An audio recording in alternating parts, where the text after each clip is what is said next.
여러분 안녕하세요. 반갑습니다. 저는 윤재덕이라고 하고요. 종말론 사무소에 속해 있습니다. 신천지나 여타 이단에 속했던 사람들 또 그런 일들 때문에 마음 아파하는 사람들과 대화하고 어떻게 하면 이 문제를 해결할 수 있을까를 고민하는 일을 지난 시간 동안 해왔습니다. 근데 일단 인천 신강교회 오늘 처음 왔는데 제 모교에 온 것 같은 기분이 들어요. 그러니까 똑같아요. 건물 지어진 양식이나 이런 분위기들이 제가 어렸을 적 이제 추억하던 교회 모습과 너무 똑같아서 처음 온 것 같지 않고 너무 반갑고 또 중간에 인사해 주시는 성도님들을 통해서 따뜻함을 느꼈습니다. 너무 감사하다는 말씀 드리고 싶고요. 근데 이제 좀 안 좋은 얘기부터 좀 해도 되겠죠? 저 어차피 오늘 하고 집에 갈 거거든요. 제가 하는 얘기 여러분들이 잘 소화하셔야 됩니다. 그 사실 교회 딱 와서 뒤에서 예배 드리는데 할머니 분들이 많이 계시잖아요. 여타 교회와 같이. 그러면 일단 신천지로부터는 안전하죠. 왜냐하면 신천지는 할머니들을 포교하지 않기 때문입니다. 그래서 교회 가서 아까 목사님께 식사하면서 신천지로부터 피해는 없나요? 그랬더니 별 피해 없었다고. 그렇다는 걸 제가 이제 확인하게 된 것이죠. 이제 그 연령대 분포를 통해서 말입니다.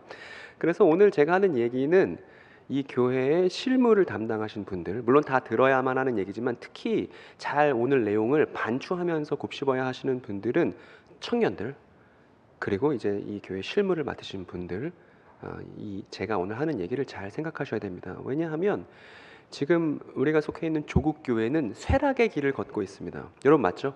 우리가 아무리 교회 소속이지만 이 한국 교회 전체가 쇠락의 길을 걷고 있다는 걸 부정할 수는 없을 것입니다.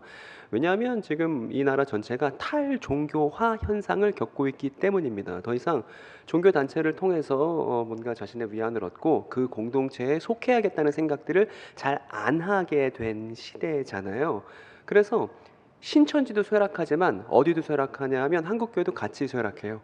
왜냐하면 믿지 않는 사람들 눈에서는 그냥 같이 종교에 속하는 그룹들이니까요. 그래서 저는 이 사이비단 관련된 일을 연구하면서 뭘 느끼게 됐냐면 조국 교회의 위기를 느꼈고 이 조국 교회의 위기를 게임 체인지 할 수 있는, 이걸 타개할 수 있는 길은 어디에 있냐면 사이비 이단 사역에 이 아르키메데스 지점이 있다고, 이 상황을 바꿀 수 있는 지점이 있다고 생각합니다.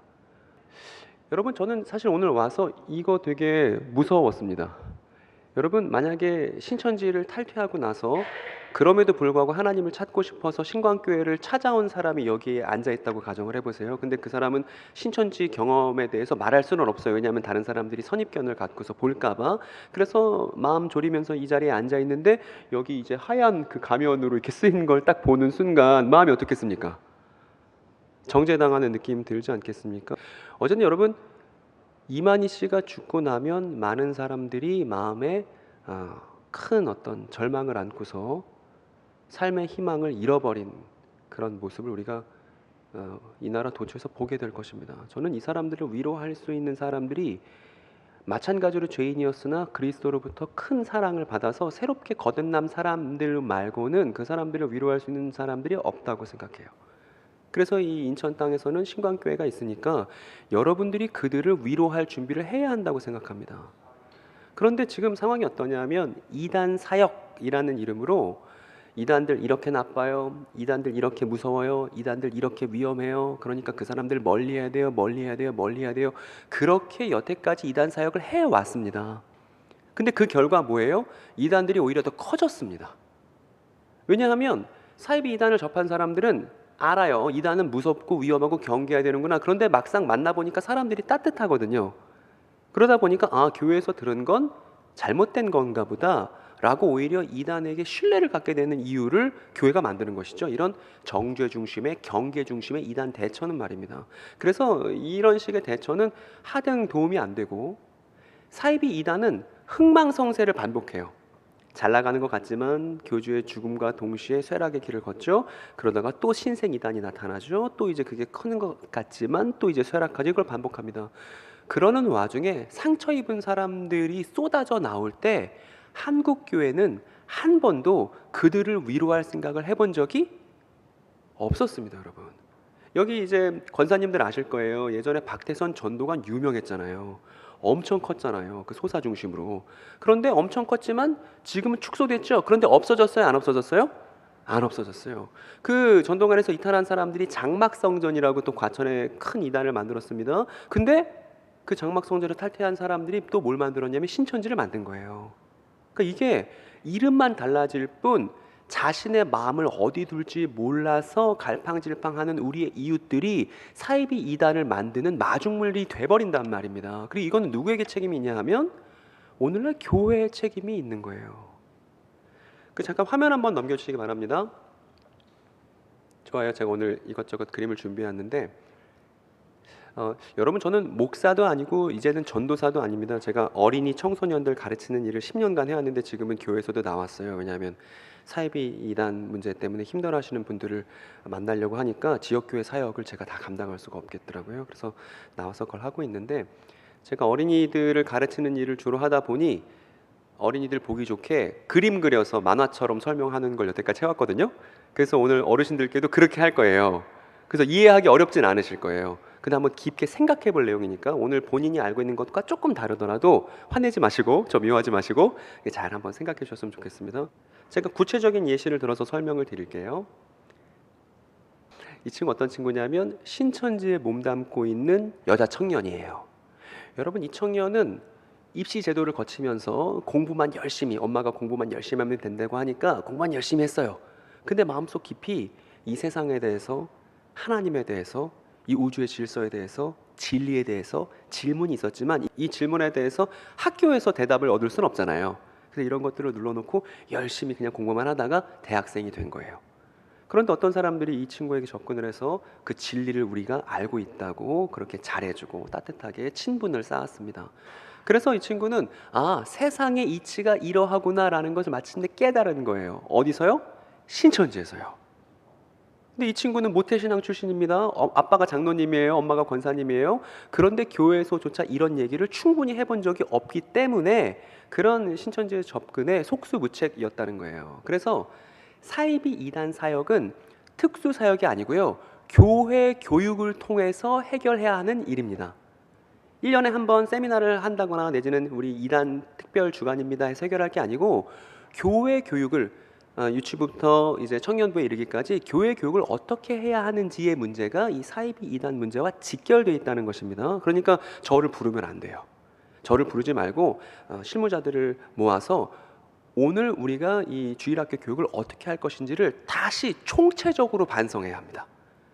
그리고 우리가 신천지가 갖고 있는 그 질문들, 신천지가 다른 사람들을 포섭할 때 사용하는 질문들에 우리 교회 역시 충분히 답변할 수 있는지를 되물어야 되는 거예요. 답변할 수 있어야만 하거든요. 그런데 교회가 연구가 부족하고 그 사람들에 대한 알미 부족해서 이런 일에 그동안 속수무책으로 당했다. 여러분, 교회 바깥에다가 신천지 아웃스티커를 붙였다고 칩시다. 신천지 교인이 오다가 봤어요. 보면 어떻게 하겠어요, 마음이? 신천지 아웃실에 절대 들어가지 말아야지, 이럴 것 같으세요? 이렇게 해결하는 거 아니에요.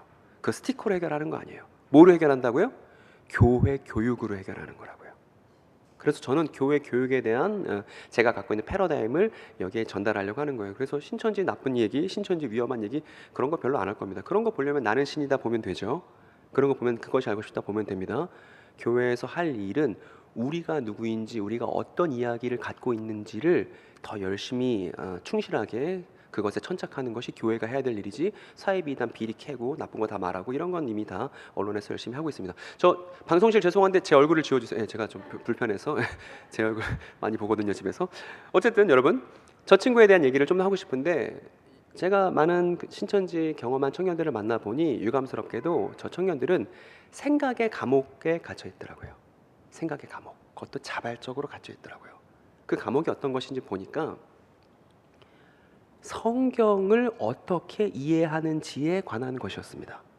성경을 어떻게 이해하는지에 관한 것. 신천지 교인이나 기독교인이나 성경은 대단히 중요한 책이잖아요. 권위가 있는 책입니다. 하나님에 관한 이야기니까. 그리고 저 디모데후서 3장 16절은 기독교인에게도 익숙하지만 신천지 교인에게도 대단히 익숙한 구절이에요. 그런데 제 생각에는 저 구절을 어떻게 이해하는지에 따라서 신천지와 기독교가 완전히 다른 길을 걷게 됩니다. 제가 한번 읽어볼게요. 모든 성경은 하나님의 감동으로 된 것으로 라고 되어 있죠. 하나님의 감동. 여러분, 저기 있는 하나님의 감동이라는 뜻이 무슨 뜻일까요? 하나님의 감동. 요즘 중얼중얼 이제 권사님들이 자기의 이제 각자의 신학들을 얘기하기 시작했습니다. 하나님의 감동. 네, 신천지에서는 어떻게 얘기하냐면 저 하나님의 감동에 대해서 하나님의 영에 사로잡힌 것을 하나님의 감동이라고 합니다. 즉 하나님의 영이 함께하는 것을 하나님의 감동이라고 이해해요. 그래서 그들에게 성경은 어떻게 기록된 것입니까? 라고 묻는다면, 여러분, 성경이 한 사람이 기록한 게 아니라 40여 명의 저자들이 신구약 성경을 기록한 거잖아요. 그런데 이 신구약 성경을 기록했던 40여 명의 그 기록자들이 하나님의 영과 함께 하면서 하나님께서 하신 말씀을 받았었다고 그렇게 알고 있습니다. 신천지 교인들은요, 여러분은 어떻게 알고 계세요? 여러분도 이것과 비슷하게 알고 계시진 않나요? 그래서 제가 이렇게 정리해봤습니다. 신천지 교인이 알고 있는 성경 기록 방식은, 성경은 하나님의 영을 받은 사람들이 하나님께 받아 적은 말씀이 성경이야, 여기서부터 출발한다고요. 그런데 저거 대단히 위험한 생각이에요. 왜냐하면 여러분, 이 사람 누군지 아시죠? 밖에서 그러잖아요. 왜 이만희 씨 같은 교주를 숭배해? 라고 물으면 신천지 교인들은 이만희 씨는 교주가 아니야, 이렇게 얘기합니다. 교주가 아니고 예수님의 영이 함께하는 그냥 사람이야, 이렇게 얘기합니다. 그러니까 이게 신천지 교인에게 뉘앙스가 다른 거예요. 그러니까 신천지 안에서의 이만희 씨는 교주는 아니라고 하지만 사실은 교주처럼 하고 있죠. 근데 교주는 아니라고들 신천지 교인들은 생각하고 뭐라고 말하냐면 예수님의 영이 임한 사람이야, 이렇게 생각한다고요. 예수님의 영이 임한 사람. 그러면 이 두 가지 사실이 모여서 어떻게 되냐면 예수님의 영이 임한 이만희 씨만이 성경을 제대로 풀 수 있다고 생각하는 거예요. 그러니까 성경에 여러 난제들이 있고 자신이 모태신앙할지라도 성경을 여러 차례 봤을 때 제대로 해석되지 않는 구절들이 있었는데 이만희 씨를 통해서 그 하나님의 영을 받은 사람들이 받아 쓴 그 성경이 풀릴 수 있다고 믿는 사람들이 신천지 교인들이라는 것입니다. 그러면 어떤 문제가 생기냐면 처음부터 신천지 교육에 있어서 이만희 씨 얘기부터 끝내지 않습니다. 무슨 얘기부터 하냐면 하나님의 영 받은 사람들이 받아쓰기 한 성경 얘기부터 시작을 합니다. 그러다가 이 신천지 교육 과정이 6개월 동안 벌어지는데 그 6개월 끄트머리에 가면 어떻게 얘기하냐면 이만희 씨 얘기를 끄트머리에 하는 거예요. 그래서 이만희 씨가 예수님의 영을 받은 사람이다, 이렇게 얘기합니다. 그러면 저게 일종의 뭐가 되냐 하면 받아쓰게 된 성경에 대해서 배우다가 그 다음 영 받은 사람에 대해서 얘기를 하잖아요. 저게 일종의 생각의 감옥이 되는 거예요. 왜냐하면 성경은 하나님의 영 받은 사람들이 받아 쓴 것이고 이건 누가 풀 수 있냐면 이만희 씨만이 풀 수 있잖아요. 그러니까 저 생각의 감옥에 갇혀서 성경에 관련된 무슨 내용을 보더라도 다 누구의 생각을 염두할 수밖에 없냐 하면 이만희 씨의 생각을 염두하고 그것을 전제할 수밖에 없는 생각의 감옥에 갇히는 일이 벌어진다는 것입니다. 그래서 그동안 이만희 씨는 그런 사람이 아니에요, 나쁜 사람이에요, 잘못된 사람이에요, 거짓말도 했어요, 이런 얘기들을 충분히 많이 했습니다. 그런데 신천지 교인들은 여전히 요지부동이잖아요. 그래서 제 생각에는 이만희 씨에 대한 얘기를 많이 하는 것보다 훨씬 더 효과적인 게 성경이 어떻게 기록되었는지를 이야기하는 것이 훨씬 더 생산적이고 그들에게 필요한 얘기겠구나라는 입장인 거예요. 왜냐하면 그 사람들을 도와주기 위해서요. 그 사람들에게 필요한 정보를 주기 위해서요. 그래서 요 얘기를 하려고 하는 거예요. 정말 성경이 신천지 교인들의 생각처럼 하나님의 영 받은 사람들의 받아쓰기일까? 이 생각을 해보자는 것입니다. 그래서 저 옆에는 신천지 교인이 있고 옆에는 신광교회 이제 여자 청년과 권사님이 있는 거예요. 그래서 이제 무슨 얘기를 해줄 수 있을 것인가, 이걸 한번 고민을 해보자는 거예요. 그래서 성경은 어떤 방식으로 기록된 것일까? 이게 아주 중요한 이 사이비 이단 사역과 교회 교육의 핵심 키다. 이게 대단히 중요하다. 주일학교 유초동부 친구들한테 한번 물어보십시오. 친구들한테 성경은 어떤 방식으로 기록된 거야? 만약에 그 아이가 꿀먹은 벙어리처럼 있다면 교회 교육은 철저히 실패한 겁니다. 그 근본 토대에서부터. 아이들이 말할 수 있어야 돼요. 성경은 이런 방식으로 기록된 거라서 이렇게 읽어야 합니다 라는 걸 충분히 설명할 수 있어야 합니다. 그리고 큐티하는 거, 제가 볼 때는 그냥 무작정 큐티하는 건 위험할 수도 있습니다. 왜냐하면 이만희 씨처럼 해석하는 친구들이 있거든요. 거기서 대충 좋은 단어 보고서 내 마음에 드는 내용들 뽑아서 이렇게 해석하는 거 별로 유익하지가 않습니다. 성경 본다고 해서 좋은 일이 아니에요. 성경이 어떻게 기록되어 있고 그 기록된 방식을 염두하고서 해석하는 방법들을 교인이라면 누구나 배워야만 한다는 거예요. 교회는 그런 일을 감당해야만 하는 것입니다. 여러분, 제가 옛날 얘기 하나 들려드릴게요. 어떤 얘기냐면, 저 천사는 미카엘이라는 대천사 중에 한 명입니다. 그리고 맞은편에 누가 있냐면 사탄이 있어요. 근데 둘이 언쟁을 벌였습니다. 어떤 언쟁을 벌였냐 하면, 신명기에 보면 모세가 요단강을 건너서 가나안 땅으로 들어가지 못하고 느보산에서 혼자 죽었잖아요. 근데 그 모세의 시체를 두고서 저 미카엘과 사탄이 서로 언쟁을 한 거예요. 뭐라고 언쟁했냐면, 사탄이 주장합니다. 여러분, 사탄은 검사예요, 검사. 사탄은 검사라서 정당한 근거를 갖고서 하나님의 사람들을 기소하는 일을 합니다. 얘 이러한 죄가 있으니까 잘못된 거고 죄인이에요. 이 역할을 하는 게 사탄이에요. 그래서 사탄이 모세를 고발합니다. 모세는 젊은 시절 살인죄를 저지른 적이 있다. 맞아요, 안 맞아요? 맞죠. 젊은 시절 살인죄를 저질렀고 십계명을 어겼기 때문에 모세는 죽어서 하나님의 낙원으로 들어갈 수 없다는 게 사탄의 주장이에요.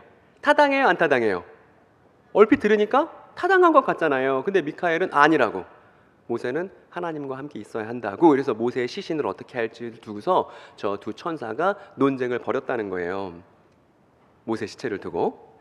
근데 이런 질문이 생겨요. 어떤 거냐면, 이거 성경에 나오는 내용입니다. 우리가 방금 읽었었던 유다서 1장 9절에 나오는 내용이에요. 거기 보니까 서로 논쟁할 때 미카엘은 사탄한테 욕을 하거나 모욕적인 말을 하지 않았다고 그렇게 유다서에 기록되어 있죠. 저 내용이 기록되어 있는데, 여러분, 제가 질문 하나 해볼게요. 정말 미카엘과 사탄이 저렇게 말다툼한 일이 있었던 일이었을까요? 없었던 일이었을까요? 우리 한번 거술해 볼까요? 그냥 편하게 얘기하세요. 있었다고 생각하는 사람은 이렇게 하시고요. 아, 저런 게 어떻게 있을 수 있어, 되게 신화적인 얘기잖아 라고 생각하면 이렇게 하는 거예요. 편하게, 그냥 목사님 눈치 보시지 마시고 편하게 하시는 거예요. 하나, 둘, 셋.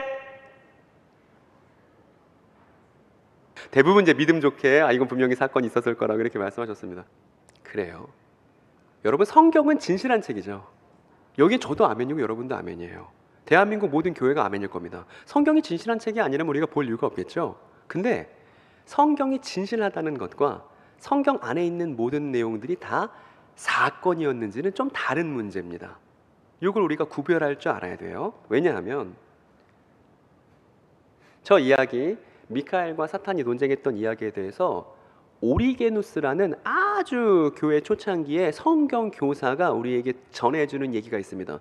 저 오리게누스가 언제 태어났냐 하면 185년에 태어났잖아요. 그러니까 예수님 십자가 달리시고 거의 100년 정도 지났을 때 태어난 사람이니까 아주 초기 교회와 가까운 시절에 살았던 성경 교사인 것이죠. 저 오리게누스라는 사람이 뭐라고 얘기하냐 하면 이렇게 얘기합니다. 유다서에 나오는 저 사탄과 미카엘의 논쟁은 모세의 유언이라는 책의 한 대목을 유다가 인용한 거야, 이렇게 얘기해 줍니다. 그런데 저 모세의 유언이라는 책은 당시에 있었던 문학 작품이었어요. 그러니까 당시 사람들이 알고 있었던 문학 작품이었는데 그걸 유다가 그 내용에서 차용해서 인용해서 갖고 와서 유다서에 기록을 했다는 거예요. 그러니까 저 내용이 실제 사건은 아니었다는 얘기를 초기 교회 교사가 전달해 주는 말입니다. 좀 더 자세히 말씀드릴게요. 모세 유언이라는 옛날 책이 있었어요. 근데 이 책은 모세의 승천기라고 불리기도 해요. 왜냐하면 결국 모세의 시체를 사탄이 가져가지 못하고 모세가 하늘로 승천하는 결말로 마무리가 되거든요. 근데 이거 지금 문헌이 전체는 아니지만 보존돼 있어서, 일부가 보존돼 있어서 그 내용을 읽어볼 수도 있습니다. 흥미로운 내용들인데 별로 길지도 않아요. 이 책에 대해서 잠깐 말씀드리면, 모세가 죽기 직전 했던 유언들과 그리고 승천했던 이야기를 담고 있는 예수님 당시에 만들어졌던 창작 이야기예요. 창작 이야기라는 얘기는 진짜 실제 벌어진 일은 아니라는 얘기죠. 그런데 실제 벌어지지 않은 창작 이야기가 성경에 인용되어 있다는 거예요. 그럼 우리가 성경을 읽을 때 어느 부분은 인용인지 어느 부분은 진짜 사건인지 이걸 구별할 줄 알아야겠죠. 그래서 저 사람 누구냐면 유다예요. 이 사람이 사도 유다인데, 이 모세 유언이라는 책은 AD 1세기에 있었던 AD 1세기에 만들어졌던 문헌이고 AD 1세기는 어떤 시기냐면 예수님의 시기, 사도들의 시기입니다. 이 시절 많은 유대인들이 있었습니다. 이 많은 유대인들은 저 모세의 유언이라는 그 창작 이야기에 대해서 다 알았다 몰랐다? 다 알고 있었어요. 다 알고 있었어요. 마치 우리가 이 자리에 있는 모든 한국 사람들이 흥부와 놀부 이야기를 알고 있듯이. 그래서 이 모세의 유언을 알고 있었던 이 유다가 유다서를 기록한 겁니다. 저기 있는 내용을 갖고 와서 말이에요.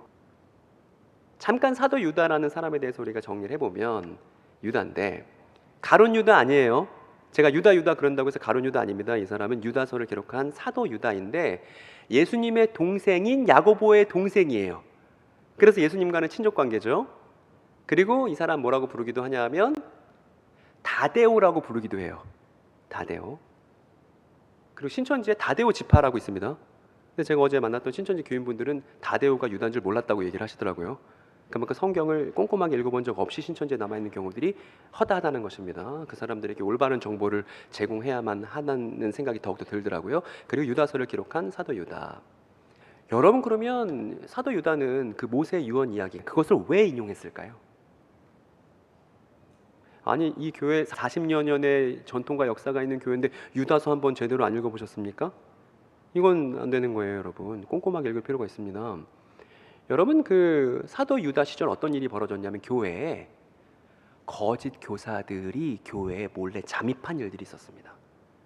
몰래 잠입해서 이 사람들이 무슨 주장을 한다고 학자들이 얘기하냐 하면 이렇게 한다는 거예요. 우리는 천사보다도 우월해. 그리고 사탄에 대해서 막말을 해요. 우리가 사탄 이길 수 있다고 사탄에 대해서 모욕적인 말을 하면서 그냥 함부로 얘기를 하는 사람들이 거짓 교사들로 교회에 몰래 잠입했던 일이 있었습니다. 게다가 이 사람들 뭐 하냐면 자신들의 가르침을 교회가 받아야 된다고 이렇게 주장하면서 이 사람들 가르침을 쭉 가면 정명석 같은 걸 하는 거예요. 성에 대해서 자유롭게 생각하는 것도 괜찮다고 성적 방종을 일삼는 교회의 거짓 교사들이 생겨났다는 얘기. 이게 당시 사도 유다가 골몰하던 문제였습니다. 당대 교회가 직면하고 있었던 어려움이었어요. 그랬는데 여러분, 우리가 아까 봤었던 이 모세의 승천기 이야기 있잖아요. 이 모세의 승천기는 너도 알고 나도 아는, 그 당시 사람들은 모두가 알고 있는 이야기였습니다. 그래서 사도 유다가 어떻게 한 거냐면 적절하게 저 거짓 교사 문제에 대해서 설명을 하기 위해서 당시 모든 사람들이 알고 있는 이야기를 인용한 거예요. 즉 사도 유다 당시 현실 문제가 있었고 그 문제에 대해서 제대로 이야기하기 위해서, 이해시키기 위해서 꼭 필요한 이야기, 적절한 설명을 위해서 모두가 알고 있는 이야기를 인용했다는 것입니다. 그게 유다서인 거예요. 이 사람 어떤 사람이냐면 그냥 이제 신광교회 남자 청년이에요. 이 신광교회 남자 청년이 이렇게 말했다고 가정해 봅시다. 너 그렇게 놀부처럼 굴다간 나중에 큰 코 다치게 될 거야, 이렇게 말을 했다고 쳐요. 누군가 친구에게. 그런데 저 말이 기록으로 남았어요. 그리고 저 친구가 죽었습니다. 그리고 시간이 2000년이 흘렀어요. 그래서 2000년 뒤에 연구자들이 저 내용을 연구합니다. 연구하니까 예전에 2000년 전에 인천 땅에서 신광교회라는 곳이 있었는데 거기 남자 청년이 저렇게 말했다 하더군. 근데 저 사람이 놀부라는 말을 언급했는데 저 놀부라는 얘기는 놀부와 그 놀부 부인이 욕심부리다가 박을 썰다가 큰 재앙을 만났다는 얘기더군. 그러니까 저 사람이 놀부라고 말했으니까 놀부 이야기는 실제로 있는 이야기가 분명해. 이렇게 연구했다고 칩시다. 이거 맞는 연구예요, 안 맞는 연구예요? 안 맞는 연구예요, 여러분. 놀부 이야기가 실제 이야기라는 걸 말하고 싶은 게 아니라 저 친구가 말하고 싶은 내용은 뭐냐면 친구에게 욕심 부리면 안 된다고 충고하려고 저 얘기를 한 게 진짜 핵심 메시지이고, 이 핵심 메시지를 위해서 놀부 이야기를 가져온 거 아니겠습니까? 이렇게요. 그래서 현실 문제가 있고 그 현실 문제를 적절하게 얘기하기 위한 적절한 이야기가 있는 겁니다. 요 두 가지를 구분해야 되죠.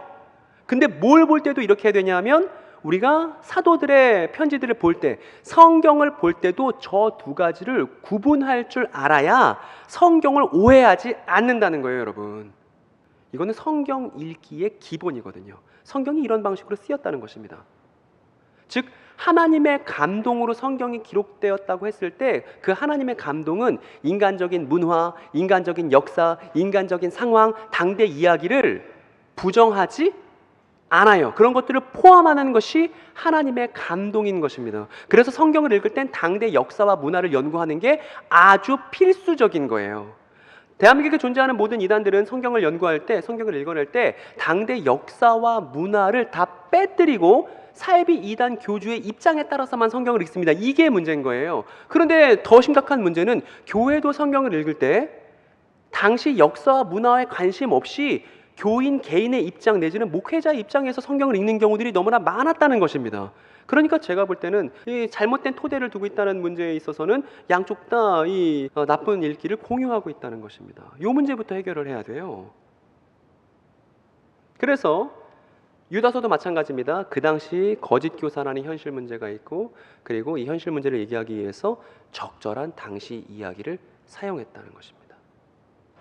그리고 이렇게 다 묶여서 유다서가 하나님의 영감으로 쓰였다, 하나님의 감동으로 쓰였다, 이렇게 얘기하는 것이죠. 그래서 이제 유다서를 본문을 직접 확인해 보니까 유다서 뒤에 보니까 이런 내용이 있더라고요. 같이 한번 읽어볼까요? 이들은 불만에 쌓여서 불평을 늘어놓는 사람들이요, 자기들의 욕심대로 사는 사람들입니다. 그들은 입으로 허풍을 떨다가도 이익을 챙기기 위해서는 남에게, 이거 누구에 대한 얘기냐면 교회에 몰래 들어온 거짓 교사들에 대한 얘기죠. 그리고 저들이 나쁘다고, 저들이 사탄을 모욕하고 천사들에서 아무렇게 말하는 게 잘못된 거라고, 그리고 하나님께서 사탄을 패망시키듯이, 타락한 천사들을 패망시키듯이 저들의 결말도 안 좋을 거라고, 이 얘기를 당대 사람들에게 잘 하기 위해서 유다가 적절하게 인용을 하기를 뭘 인용하냐 하면 이 이야기를 인용한다는 거예요. 당대 사람들이 다 알고 있는 모세의 승천기에 나오는 그 내용을 인용했다는 것입니다. 그리고 그 다음입니다. 여러분, 다시 이 친구 얘기로 돌아갑시다. 저는 저 친구가 너무 안타까워요. 제 마음을 저미는 사람입니다. 인생의 답을 찾고자, 참된 진리를 찾고자 그런 마음을 갖고서 첫 사회생활을 시작했으나 그때 처음 만난 게 건전한 기독교가 아니라 사이비 이단이었기 때문에 많은 세월, 많은 자신의 시간과 여러 가지 능력들을 사이비 이단 조직을 위해서 쏟아부었던 너무나 안타까운 청년입니다. 그래서 저 청년한테 당신 나랑 더 이상 관련 없는 사람이라고 손절하기보다는 저 사람을 어떻게든 도와주고 싶습니다. 여러분도 그렇지 않으세요? 저 친구가 생각하는 건 어떤 거냐 하면, 신천지 교회는 이렇게 생각합니다. 하늘에 영적인 조직이 있다고 생각해요. 그리고 신천지는 이 땅에서 그 하늘에 있는 조직을 똑같이 도장 찍듯이 모사한 조직이 신천지라고 생각합니다. 그리고 하늘에서 영들이 있듯이, 선한 영과 악한 영이 있듯이 땅 위에서도 그 선한 영과 악한 영에 의해서 종교 전쟁이 벌어진다고 생각합니다. 신천지 교인들은. 그래서 이 기독교와 신천지 사이의 그 투쟁이 저들에게 있어서는 영적, 말 그대로 진짜 영적 전쟁이고, 이 선한 영과 악한 영 사이의 투쟁입니다. 그림 이런 거예요. 이게 얼마나 안타까운 그림이냐면, 어떤 신천지 교인이 이런 얘기를 했습니다. 자기가 길을 가다가 돌뿌리에 걸려서 넘어질 뻔했다는 거예요. 그럼 여러분, 돌뿌리에 걸려 넘어질 뻔하면 어떤 생각하세요? 다음엔 조심해야겠다. 큰일 날 뻔했네. 이러고 넘어가잖아요. 그런데 그 친구 얘기하기를 뭐라 그랬냐면, 내가 이렇게 불운한 일을 겪은 건 악한 영의 영향을 받았기 때문이 아닐까? 라고 생각했다는 거예요. 그리고 그러면서도 가족에게 신천지 교인이 자신의 입장을 막 고집할 때는 내가 선한 영의 역사 안에 있는 거룩한 전쟁에 참여하고 있다는 자부심이 있었다는 겁니다. 그러니까 삶에 불운이 찾아올 때는 악한 영의 영향을 받는 것 때문에 불안하고, 그러다가도 신천지의 입장을 주장할 때는 또 자부심이 있고, 이 불안감과 자부심 사이에서 왔다 갔다 진자 운동을 하는 게 저 청년의 상태라고요. 그러니까 얼마나 이게 안타깝습니까, 여러분? 그래서 저는 주변에 신천지 교인이 있으면, 신천지 청년이 있으면 꼭 이 얘기를 해주고 싶은데, 유다서의 한 구절을 보여주고 싶습니다. 같이 한번 읽어볼까요?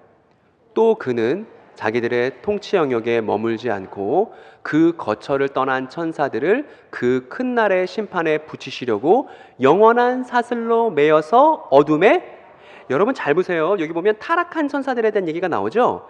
타락한 천사들이 영원한 사슬로 매어서 어둠에 가두어질 거예요? 가두어졌나요? 가두어졌죠? 그러면 저 얘기를 하고 있는 유다는 무슨 얘기를 하고 싶은 거냐면, 타락한 천사들은 이미 패배했고 이제 영원한 어둠에 갇혀 있으니 타락한 천사에 우리가 영향을 받는다는 거예요? 안 받는다는 거예요? 그렇기 때문에 저 구절 신천지 교인들에게 보여주면 당신 무슨 불운한 일이 있을 때마다 자꾸 악한 영의 영향을 받는다고 걱정할 필요가 없다고. 그거 아니라고. 여기 성경에 쓰여 있다고. 당신들 성경 좋아하지 않냐고. 또 신천지 교인들이 탈퇴하더라도 기존 교회로 잘 돌아오지 않습니다. 그리고 대부분 여러분 저는 신천지보다 이것이 더 큰 문제라고 생각이 드는데 오늘날 많은 청년들 다 타로 봅니다. 다 신전 봐요. 여러분 건대 입구나 내지는 서울대 입구나 그 청년들 많이 활보하는 대로변에 가면 그 점집들이 질비하게 서 있습니다.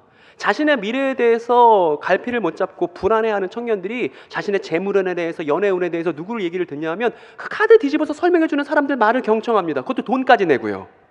그런데도 불구하고 정작 교회에 와서 자신의 인생관을 찾을 생각을 하지 않는다는 말입니다. 오늘 우리의 세대가 말이에요. 왜냐하면 우리가 그들의 불안을 제대로 알고 적절하게 내용을 소개하는 일에 소홀했기 때문입니다. 교회가 말이에요.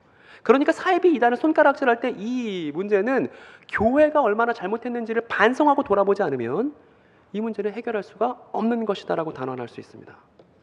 저 얘기 너무 해주고 싶지 않으세요? 타락한 천사 더 이상 신경 쓰지 말라고. 그리고 여러분 제가 또 하나 이야기를 또 소개해드리고 싶은데 에녹 1서라는 또 당대 이야기가 있었습니다. 에녹 1서. 여러분 모세의 유언 에녹 1서 너무나 생경하시겠지만 저 책들 내용 모르면 성경 읽기 어렵습니다. 꼭 아셔야 되는 거예요. 그리고 담당 사역자분들이 열심히 연구하셔서 저 내용 잘 적절하게 소개해 주셨으면 좋겠다는 생각이 듭니다. 제가 이 얘기를 하는 이유가 목사님들이 그래요. 아 교인들은 가르쳐도 다시 도루묵이고 가르쳐도 도루묵이고 맨날 까먹는다고 뭐 그래요. 근데 그건 거짓말이에요. 왜냐하면 권사님들 밤늦게 주말 드라마 보고요. 주말 드라마 본 내용 기가 막히게 얘기합니다. 드라마 보면서 아 저놈이 나쁜 놈이라고. 저놈이 출생의 비밀이 있다고. 그 얘기 저희 장모님 장인어른도 드라마 완전 너무 재밌게 보십니다. 목사님 설교 그렇게 푹 빠져서 보지는 않지만 드라마는 또 재밌게 보시고 또 만나서 아줌마들끼리 얘기하면 드라마 얘기하는 거예요. 바람핀 얘기, 뭐 제가 속인 얘기, 뭐 애를 낳은 얘기 뭐 이런 거 말입니다. 제가 그때 느꼈어요. 아 드라마처럼 성경을 얘기하면 교회 어르신들도 충분히 이걸 공론화시킬 수 있겠다는 생각인 겁니다. 근데 이걸 누가 먼저 시도했는지 아세요? 신천지가 먼저 시도했어요. 자신들의 교리를 다 이야기로 풀었어요. 아담 하와 얘기부터 시작해서 계시록 큰 용 나오는 이야기까지 줄줄 해갖고 거기 있는 나이 많으신 분들도 신천지 교리 이야기를 풀면서 그 안에서 자기 자신을 찾습니다. 이게 너무 안타까운 얘기죠. 그래서 저 모세 유언이 됐던 에녹 1서가 됐던 성경 이야기가 됐던 드라마처럼 이야기로 술술 풀어서 가르치는 일이 교회에 아주 절실하게 필요한 겁니다. 그래서 같이 이야기를 해야 돼요. 목사님만 이야기하는 거 아니고 전도사님만 이야기하는 거 아니고 같이 큰 이야기를 공유할 필요가 있다. 이거 되게 중요하다. 어쨌든 저 에녹 1서 얘기를 제가 왜 꺼냈냐면요. 재밌는 얘기 하나 들려드릴게요. 여기가 산인데요. 어떤 산이냐 하면 유대 지역에 있는 산이에요. 헤르몬 산이라고 들어보셨어요? 헤르몬 산. 근데 저 에녹 1서에 보면 저 헤르몬 산에 어떤 일이 벌어졌냐 하면 하늘에서 천사들이 내려왔습니다. 저 타락한 천사가 지도자급이 20명 내려왔고요. 이 지도자급 천사들 20명이 각각 10명씩 데려왔습니다. 200여 명의 천사들이 내려온 겁니다. 근데 얘네 내려와서 뭐라 했냐면 좋은 애들이 아니에요. 내려와서 얘네들을 하나님의 아들들이라고 에녹서에서 부르는데 사람의 딸들을 만난 거예요. 근데 사람의 딸들이 예뻐. 그래서 어떻게 했냐면 일단 교육을 시켰어요. 이 사람의 딸들 비롯해서 많은 사람들에게 뭘 교육했냐 하면 무기 제조법, 장신구 제조법, 화장술, 근육이완술, 천문학, 점성술, 주술, 별 관측법, 다리 어떻게 움직이는지 이런 것들을 가르친 겁니다. 여러분 저런 거 가르친 게 무슨 문제가 있을까 싶지만 저 내용들이 하나씩 다 어떤 거냐 하면 사람들을 타락시킬 수 있는 가르침이었습니다. 그래서 무기들을 만들고 이게 당시 에녹 1서라는 유대인 소설 이야기 있다는 거예요. 유대인들이 어떻게 생각했는지 우리가 참조할 수 있다는 겁니다. 그게 성경은 아니지만 성경을 볼 때 당시 유대인들의 생각이 중요했다면 그 사람들이 무슨 생각했는지 참고 정도 할 수 있는 책이 모세 유언이고 에녹 1서라는 얘기입니다. 그래서 유대인들이 어떻게 생각했냐 하면 저 하늘에서 내려온 하나님의 아들들 천사들이 무기 제조법을 가르쳐줘서 사람들이 뭐예요? 무기 만들고 전쟁하죠. 장신구 제조법, 화장술 이런 거 배워서 뭐냐 하면 간통죄를 저지르는 겁니다. 바람 피는 거예요. 그리고 이제 천문학, 점성술, 주술 이런 거 배워서 점치는 거죠. 하나님 빼놓고 미래를 같이 구상해보는 일들을 다 하나님의 아들들이 가르쳐 주었던 저 가르침 때문에 인간이 저 기술과 가르침에 의해서 훨씬 타락하게 됐다고 그렇게 얘기합니다. 그리고 여기서 그치지 않고 이 하나님의 아들들과 사람의 딸들이 결혼을 해서 뭘 낳냐 하면 거인을 낳아요. 이 거인을 성경에서 뭐라 부르냐면 네피림이라고 들어보셨어요? 네피림 족속들을 낳았다라고 에녹일서에서 얘기를 합니다. 그리고 저 네피림들이 힘이 세잖아요. 그러니까 사람들이 다 곡물을 바치고 사람들이 너무 힘들게 살아야 되고 뭐 사람들 잡아먹고 하는 그런 끔찍한 일들이 이 하나님의 창조 세계 위에 벌어진다고 에녹일서가 얘기를 해요. 그래서 그 당시 살던 사람들이 너무나 이 피비린내 나는 힘든 시절을 겪었다는 것입니다. 그래서 이런 사태를 두고 볼 수 없었던 아까 4명의 대천사들이 등장합니다. 에녹일서에. 그래서 이 대천사들이 등장해서 뭐라고 하냐면 하나님, 저 타락한 천사놈들 어떻게 할까요? 저 가르침과 잘못된 가르침과 성을 사용해서 하나님의 사람들을 타락시키는, 인간들을 타락시키는 저 타락한 천사들을 우리가 어떻게 해야만 하는지 알려주세요 라고 저 대천사들이 하나님께 탄원을 합니다. 그랬더니 하나님이 요렇게 해라 라고 말씀하세요. 에녹일서에. 여러분 질문 하나 드릴게요.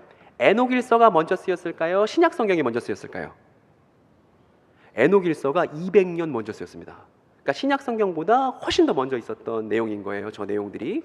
그래서 저렇게 탄원을 하니까 하나님이 이렇게 해라 했는데 그 이렇게 하라가 뭐냐 하면 일단 저 타락한 천사들을 광야로 데려와요.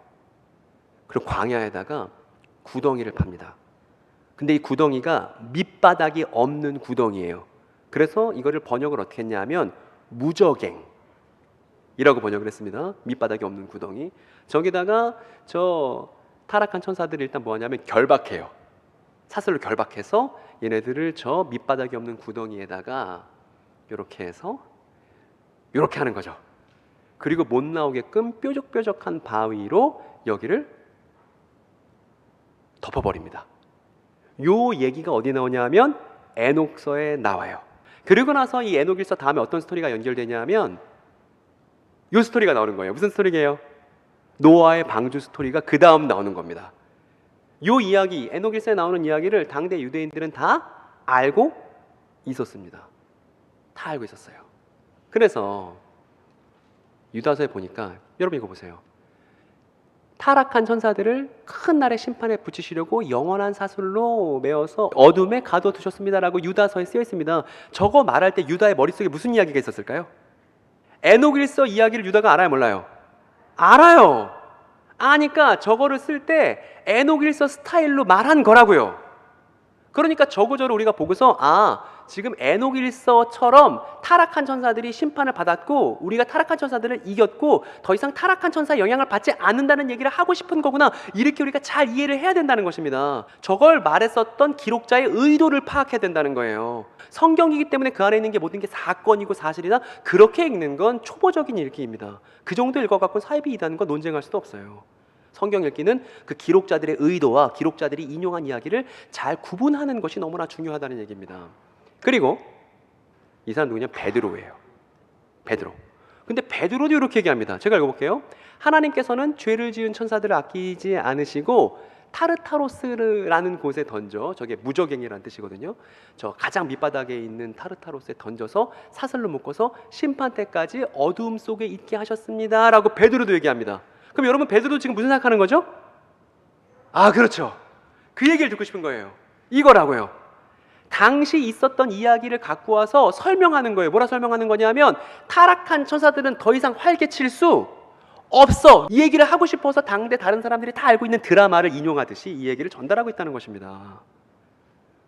그러니까 이만희 씨처럼 자꾸 선한 천사 악한 천사 싸우고 모든 일을 다 천사로 해석하려고 하고 잘못된 겁니다. 그렇게 해서 사람들 불안하게 만들고 힘들게 만드는 거 그만두게 만들어야 돼요. 어떻게? 제대로 된 성경 해석을 통해서. 그리고 우리 마지막 하나 얘기가 남았습니다.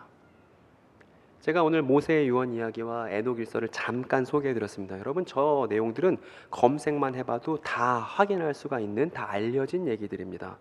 다만 개신교인들에게만 저 얘기들이 관심 밖에 있었을 뿐이에요. 지금 제가 말씀드렸듯이 유다와 베드로는 저 내용들을 잘 알고 있었습니다. 그리고 저 내용들에 대해서 신천지 친구도 소개받았으면 좋겠어요.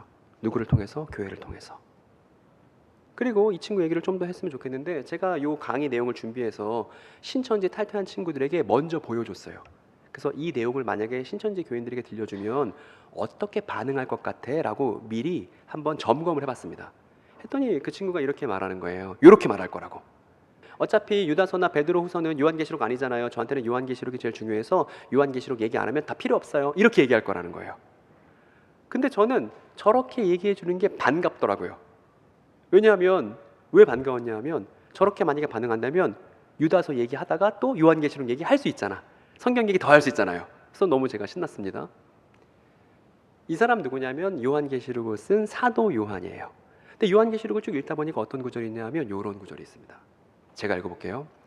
또 한 천사가 무적eng, 무적eng의 열쇠와 큰 사슬을 손에 들고 하늘에서 내려오는 것을 보았습니다. 그는 그 용, 곧 악마요 사탄인 그 옛뱀을 붙잡아 결박하여 무적eng에 던지고 닫은 다음에 그 위에 봉인을 해서 1000년 동안 가두고 1000년이 끝날 때까지는 민족들을 미혹하지 못하게 하였습니다. 사탄은 그 뒤에 잠시 동안 풀려나오게 되어 있습니다. 라는 구절이 요한계시록 20장에 나옵니다.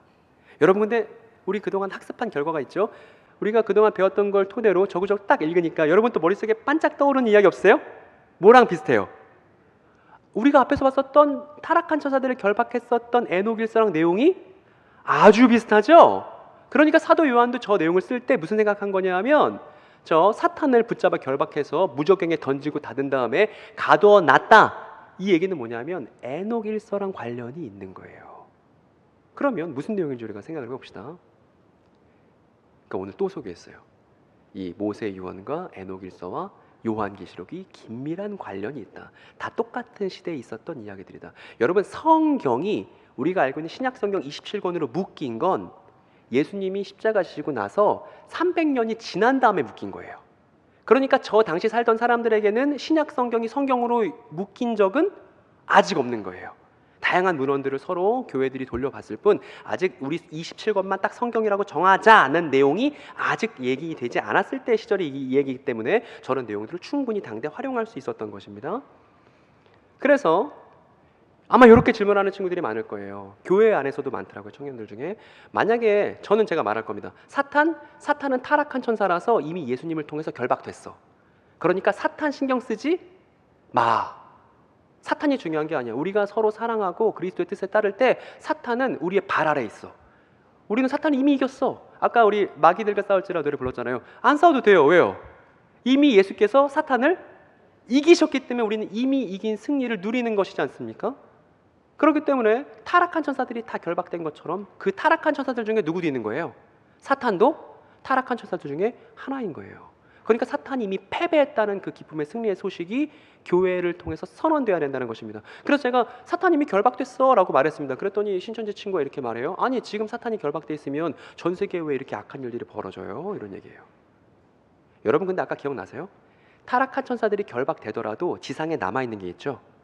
그 타락한 천사들이 전달해줬던 가르침과 성적 문란함은 여전히 인간들에게 남아있었죠. 그래서 노아 홍수가 필요하지 않았습니까? 그러니까 사탄이 결박됐다고 해서 지구에 평화가 오는 건 아니었어요. 뭐가 필요했냐면 인간들이 올바른 가르침으로 올바른 몸을 써서 성에 대해서도 하나님께서 정해주신 대로 써서 건전한 생활을 인간이 해야만 평화가 오는 것이지, 사탄이 결박됐다고 해서 평화가 짠 이루어지는 게 이미 당시 에녹일서나 모세 유언을 보더라도 아니었던 것이죠. 어쨌든 그 얘기 쟤는 잘 모를 거니까 좀 더 제가 다른 얘기를 하고 싶은데, 여러분 정리해봅시다. 오늘 제가 3가지 성경을, 신약 성경을 볼 때 꼭 참고해야 되는 3가지 책을 소개해드렸죠. 첫 번째 뭐였죠? 모세 유언, 유다서에 참조된 모세 유언, 또요 에녹일서, 그리고 제가 한 건 더 말씀드린 거예요. 뭐죠? 희년서예요. 희년서. 검색만 하면 위키피디아에 줄줄 나옵니다. 꼭 여러분 찾아보세요. 저 희년서 내용을 잠깐 소개해드리고 싶습니다. 이 희년서는요, 요벨서라고 부르기도 해요. 그래서 희년서로 검색해도 되고 요벨서로 검색해도 됩니다. 여기 보면 창세기부터 출애굽기까지 그 내용을 갖고서 유대인들이 문학 작품을 쓴 거예요. 그게 희년서예요. 요벨서라고 부르기도 합니다. 근데 이거 언제 쓰인 거냐면 예수님 나시기 100년 정도 전에 쓰인 거예요. 그러면 예수님과 함께 살았던 사람들은 저 이야기 다 안다 모른다? 다 알아요. 그러니까 지금 제가 소개해드렸던 모세 유언이나 에녹일서나 희년서 같은 것들은 당대 시청률 1위 찍은 드라마 같은 것들이에요. 사람들이 다 아는 것이죠. 그리고 그 이야기를 통해서 대화하는 겁니다. 마치 우리가 덕을놀이 통해서 학폭 얘기하듯이 말이에요. 똑같은 겁니다. 희년서에 대한 얘기를 조금 드리고 싶은데, 희년서는 모세가 말하는 것처럼 쓴 창작 소설이에요. 모세가 창세기부터 출애굽까지 줄줄줄 풀어냅니다. 해설을 해요. 희년서인데, 여러분 퀴즈입니다. 아시는 분이 손을 들고 말씀해 주세요. 저 장면이 어떤 장면인 것 같으세요? 아시는 분 계세요? 예, 말씀하시죠. 박수 한번 주시죠. 정확합니다. 인천 신강교회의 명예를 살려주셨습니다. 너무 감사합니다. 어떤 사람은 저 장면이 남자가 여자에게 고백하러 가는 것이라고 얘기했던 사람이 있는데, 여러분 저기 우슬주에 발라진 게 뭐예요? 양의 피죠. 피를 바른 채로 여자에게 고백하러 가는 남자는 너무 끔찍한 남자 아니겠습니까? 어쨌든 저 우슬조를 갖고 그 문설주는 양 옆이고 상인방 위쪽을 이렇게 찍어서 전날이 이집트에서 있었던 마지막 날 밤이었잖아요. 저 6월절 사건에 대해서, 이집트에서 보냈던 마지막 날 밤에 대해서 희년서라는 예수님 나시기 100년 전 유대인 이야기에서 뭐라고 쓰고 있냐면 이렇게 써요. 사탄이 결박되어 있었기 때문에 6월절을 할 수 있었다. 그리고 사탄이 결박되어 있다는 건 무슨 뜻이죠? 희년서에 보니까 유대인들이 당시 어떻게 생각했죠? 사탄이 결박되어 있다는 말을? 더 이상 사탄이 이스라엘 자손들을 고발할 수 없다는 것을 결박되었다고 쓴 거예요. 여러분 이해되십니까? 우리는 결박하면 무슨 생각하냐면 경찰청 사람들 생각하잖아요. 손에 수갑 쳐서 아무것도 못하고 이런 거 생각하잖아요. 그런데 유대인들에게 사탄이 결박되었다는 건 검사로서 사탄이 우리에게 죄목을 찾아갖고 우리를 고발하는 그 사탄이 더 이상 자신의 기능을 할 수 없는 거예요. 하나님의 백성을 고발할 수 없게끔 되면 그걸 가리켜 뭐라고 말했다고요? 사탄이 결박되었다고 말했다고요. 어디 보니까? 당시 성경과 비슷한 시기에 쓰였던 희년서를 보니까. 그래서 정리한 겁니다. 사탄이 결박되다라는 말은 희년서에 이렇게 써 있는 거예요. 하나님의 백성을 더 이상 고발하지 못하다. 여러분 질문 하나 합시다. 사탄이 오늘날 하나님의 백성을 고발할 수 있어요? 없어요? 없죠. 없죠. 요한일서에 써 있잖아요. 더 이상 고발할 수 없다고. 우리에겐 변호자가 계시다고. 그 변호자가 누구예요? 위대하신 대제사장이신 예수 그리스도잖아요. 그러니까 우리 사탄 타령 더 이상 할 필요가 없는 것이죠. 타락한 천사들의 영향에 받을까 봐 막 노심초사할 필요가 없는 거예요. 그런데 한국교회가 그동안 어떤 분이 그러시더라고요. 제가 이 강의를 다른 곳에서 많이 했더니 한국교회가 그동안 영적 전쟁이라는 말을 많이 쓰니까 마치 그렇게 천사들과 투쟁하는 줄 알았다고. 타락한 천사들에게 영향을 받는 줄 알았다고 이런 얘기를 하시더라고요. 영적 전쟁은 여러분 뭐냐면요, 우리가 성령에 합당한 일상을 살아가는 것을 영적 전쟁이라고 하는 것이지, 우리가 더욱더 사랑하고 교회다운 삶, 예수를 따르는 삶을 사는 것을 영적 전쟁이라고 하는 것이지, 보이지 않는 영과 이렇게 투쟁하고 내가 오늘 불운한 일을 겪었는데 내가 지금 악한 영에 사로잡힌가, 이런 걸 영적 전쟁이라고 하지 않죠. 그죠? 그리고 나서요, 두 번째 퀴즈 드릴게요. 이 장면은 어떤 장면일까요? 이거 너무 쉬운 거라서. 근데 여기서는 여러분 퀴즈가 좀 달라요. 여기서 잘 보시면 제가 숨어 있거든요. 저를 찾아보세요. 찾으셨어요? 저 맨 밑에 있는 게 저예요. 안경 쓴 친구 보이시나요? 예. 비웃는 분들이 덜어 등장하시는데, 어쨌든 여러분 저 출애굽 장면입니다. 출애굽 장면. 근데 출애굽 장면에 대해서도 희년서가 이렇게 얘기해요. 제가 해볼게요. 그리고 우리는, 여기서 우리는 누구냐면 대천사들이에요. 대천사들이 어떻게 했어요? 그가 누구냐면 사탄이에요. 그러니까 대천사들이 사탄을 놔줬죠. 아까는 결박했다가 지금 놔줬죠. 놔주니까 이집트 사람들이 이스라엘 자손들을 추격하는 것을 사탄이 도왔다는 거예요. 그래서 이걸 보면서 우리가 뭘 알 수 있냐면, 아, 사탄은 잘 짖는 강아지 같은 거구나. 묶어둘 때 묶어놨다가 풀어놓을 때 풀어놓고, 하나님이 자신의 역사를 이뤄가시는 일에 있어서 사탄은 방해거리가 되지 않아요. 하나님의 역사를 이루는 그냥 도구에 지나지 않아요. 하나님이 묶으려면 묶고 풀려면 풀는 거예요. 그러니까 강아지에 지나지 않는 거예요. 게다가 사탄이 풀려나봐야 할 수 있는 일이 뭐가 있습니까, 여러분? 이집트 사람들의 마음을 강팍하고 완고하게 만드는 것 말고는 사탄이 할 수 있는 일이 없습니다, 여러분. 당시 유대인들이 그렇게 생각했다고요. 그래서 정리해보니까 천사들이 사탄을 놓아주다. 풀려나 봐야 하나님이 하시는 그 이스라엘 백성들을 출애굽시키는 그 일을 막을 수 없었다는 것입니다. 그러니까 가장 큰 오해, 사이비 이단에 몸담고 있는 사람들이 갖고 있는 가장 큰 오해, 하나님과 사탄은 전쟁을 해요, 안 해요? 체급이 안 맞는 겁니다. 하나님과 사탄은 전쟁하잖아요. 하나님은 자신의 일을 이루기 위해서 사탄을 결박할 땐 결박하시고 풀어놓을 땐 풀어놓으시는, 그리고 지금은 어떤 시기냐면 메시아 예수를 통해서 사탄이 더 이상 누구도 고발하지 못하도록 결박되어 있는 그런 시기로 우리가 살고 있다는 걸 성경 본문을 통해서 또 당대 이야기를 통해서 명확하게 우리가 알고서 표현할 수 있어야 됩니다. 마치 드라마를 잘 우리가 보고서 얘기하듯이 말이에요.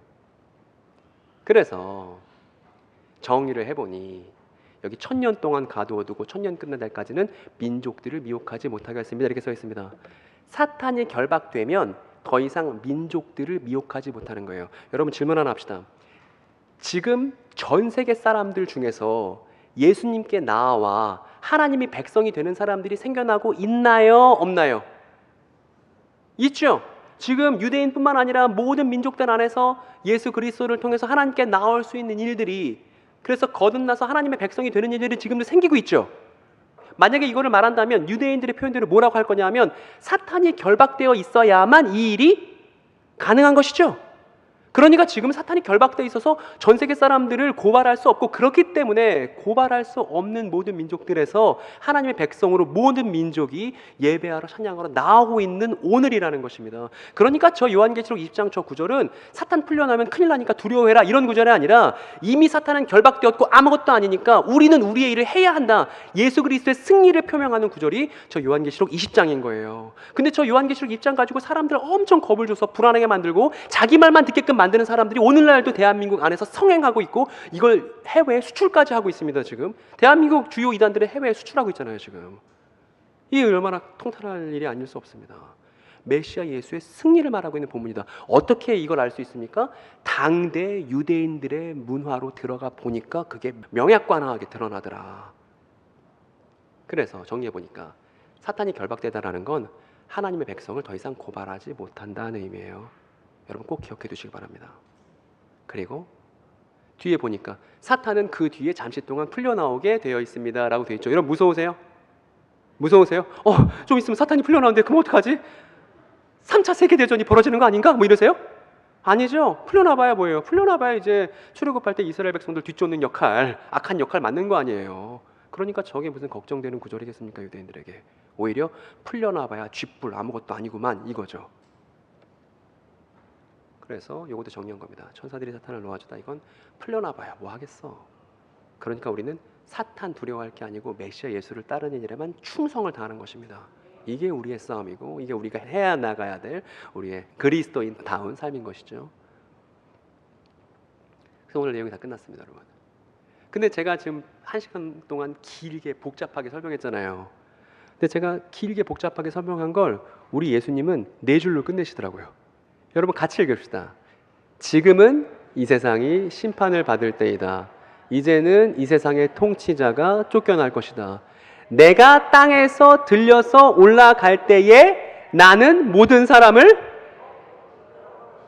저기서 말하는 이 세상의 통치자가 사탄입니다. 근데 예수께서 말씀하시는 거예요. 사탄 쫓겨날 때 됐어. 저거 예수님 십자가 지시기 전에 하신 말씀입니다. 근데 내가 땅에 들려서 올라가면, 이거 십자가 사건 말하는 거거든요. 내가 십자가 지면 그때부터 무슨 일 할 수 있는 줄 알아? 사탄은 결박되고 모든 사람이 내게 나올 수 있어. 지금 제가 사탄이 결박되고 천사가 놓아주고 이런 긴 얘기를 했지만 예수님이 저 딱 한 구절로 말씀하신 거예요. 내가 이겼어. 그러니까 모든 사람이 나에게 나올 수 있고 사탄은 결박됐어. 똑같은 얘기란 말입니다. 그리고 이게 다른 복음서에 보니까 이렇게 돼 있어요. 이것도 읽어볼까요? 사탄, 먼저 힘센 사람을 묶어놓지 않고서는 아무도 그 사람 집에 들어가서 세간을 털어갈 수 없다. 결박한 뒤에야 그 집을, 이 예수님 되게 재밌는 얘기죠. 그러니까 사탄이 모든 사람들을 다 이제 자기 소유로 만든 거예요.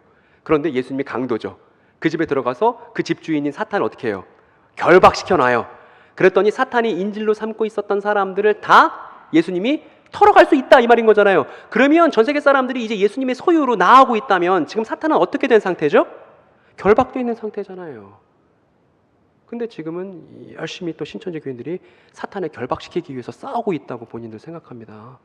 이런 내용들에 대해서 모르기 때문일 거잖아요. 기쁘게 알려줘야 하지 않습니까? 당신과 사회적 거리를 유지하겠다고 이렇게 하기보다는 교회가 교육을 잘 정비해서 그 사람들에게 누구나 얘기할 수 있도록, 이게 교회 문을 걸어 잠근다고 안전한 게 아니고요. 우리 자신이 제대로 지식을 갖추고 있으면 안전한 거예요. 그러니까 우리 자신이 복음에 대해서, 오늘 표를 보고 제가 감동을 받았습니다. 복음의 사람, 메시아 예수의 승리를 제대로 설명하고 표현할 수 있는 사람, 여기 있는 모든 분들이 그런 사람 되시기를 간절히 원합니다. 아직 안 끝났어요. 그래서 이제 높아심에, 그래요, 제가 말하고 싶은 이거예요. 맥락을 제공하는 섬김이 교회에 필요하다.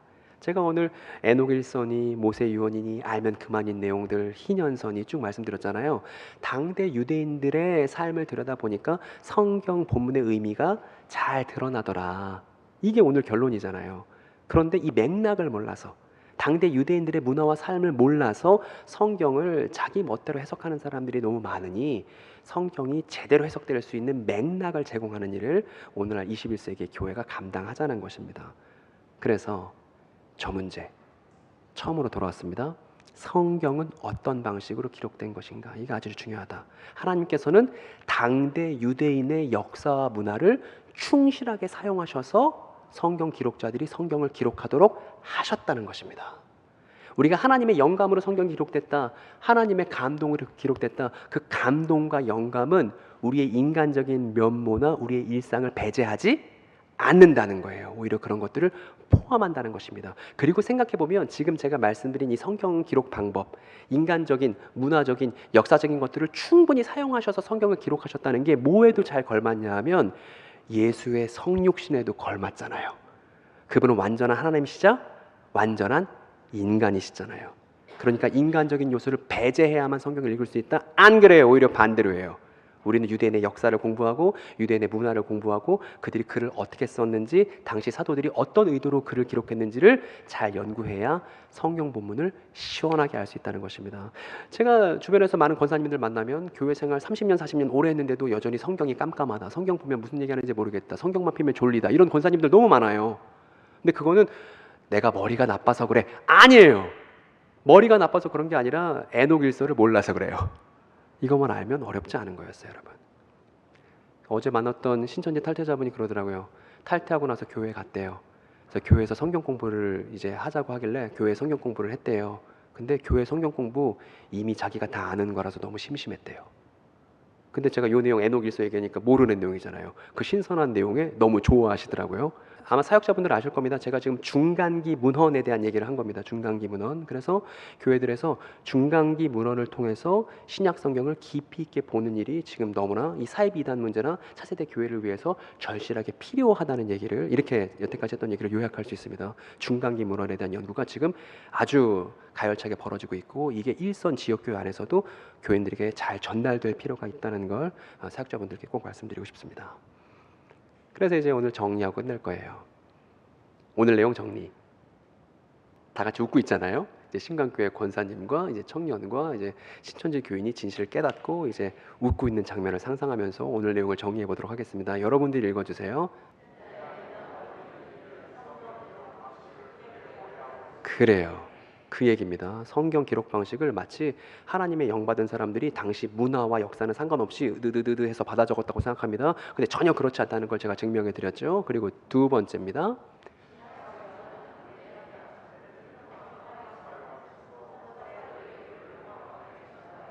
네, 제가 요거에 대해서 유다서만 예를 드린 거예요. 당대 거짓 교사 문제를 해결하기 위해서 모세 유언이라는 당대 문학 작품을 유다가 인용했다는 예시를 하나 드린 거고, 이런 예시들은 무궁무진하게 많습니다. 그래서 이걸 찾는 게 신약 성경을 읽는, 사도들의 편지를 읽는 쏠쏠한 재미입니다. 요거를 교인들이 같이 찾아가면 너무 좋겠다 싶고요. 마지막으로 세 번째입니다. 성경이 쓰인 당시의 역사와 문화에 충실한 교회가 진실을 가지고 세상을, 그렇습니다. 이 얘기를 너무나 하고 싶었어요. 제가 기도했습니다. 하나님, 사이비 2단 세미나로 부름 받아서 갔는데 중간기 문헌 얘기만 잔뜩 하면 교회가 싫어하지 않을까요? 이렇게 제가 기도했습니다. 그래서 이제 첫 강의가 들어왔는데 그 첫 강의하면서 제가 이거를 7개의 시리즈로 만들어 놨어요. 근데 하나님, 7교회가 불러줄까요? 이런 얘기 7교회가 들어줄까요? 그런데 이제 첫 번째 교회를 동안교회를 갔거든요. 그래서 동안교회에서 이런 얘기를 했어요. 그래서 교인들이 당혹스러웠지만 잘 또 받아주셨습니다. 근데 동안교회 담임 목사님 딸이 있네. 그렇게 연결이 돼갖고 이제 신강교회도 오게 된 거예요. 그리고 지금 7개 교회 다 순서 찼을까요? 안 찼을까요? 다 찼어요. 그래서 제가 열심히 연구할 수 있고 열심히 중간기문을 연구해서 이게 오늘날 교회의 건강을 위해서 사이비 이단 문제를 위해서 너무나 필요한 일이라고 이제 막 얘기하고 제가 다음 주에는 광주 갑니다. 광주 너무 멀어서 전 같으면 안 갈 뻔했는데 지금은 이 얘기가 너무나 기묘한 이야기, 필요한 이야기라 생각하니까 광주도 마다할 수 없더라고요. 지난달은 어디 갔는지 아세요? 울산 갔습니다. 이제 한 교회라도 불러주면 거기에 무조건 가서 에녹 일서 얘기하고 희년서 얘기하고 이런 거 오는 거예요. 그러니까 여러분, 지금은 이게 여러분들에게 아주 생경한 얘기겠지만 조금만 시간이 지나면 이 얘기가 아주 일반화된 이야기가 될 겁니다. 여러분들이 조금 먼저 들으신 거예요. 그러니까 열심히 준비해서 마치 요셉이 곡식 창고를 미리 풍년일 때 지어서 7년 흉년일 때 요긴하게 쓰듯이 삶의 소망을 찾는 많은 청년들에게 성경 이야기를 제대로 전달하기 위해서 그 당시 역사 문화에 충실한 교회가 인천 땅에서 신강교회가 감당하기를 간절히 바랍니다. 잠깐 기도하겠습니다.